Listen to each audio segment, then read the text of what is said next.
Deməli bir gün bir nəfər gəlir, girir bara. Dayanır barmenin qabağında, deyir 3 iskan viski. Barmen 3 iskan viskini verir. Bu başlayır bir iskandan bir qurtum, öbür iskandan bir qurtum, bu bir iskandan bir qurtum. Hərdən hər iskandan bir qurtum içir. Üçünü də qutarır, ödənişini eləyir, çıxır gedir. Ertəsi günü gəlir, yenə eyni 3 iskan viski. Hərəsindən bir qurtum, üçünü də qutarır, çıxır gedir. Bu belə bir müddət davam eləyir. Yenə bir gün gəlir, 3 iskan viski, hərəsindən bir qurtum içir, ödənişini eləyib çölə çıxanda barmen deyir ki, nədir bu məsələnin əsli? Yəni bilmək istəyirəm. Niyə 3 iskan sifariş verib hərəsindən bir qurtum içib çıxıb gedirsiniz?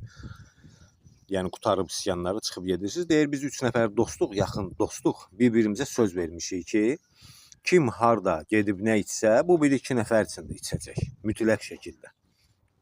Onun üçün də mən belə edirəm. O 2 dostum üçün də içirəm.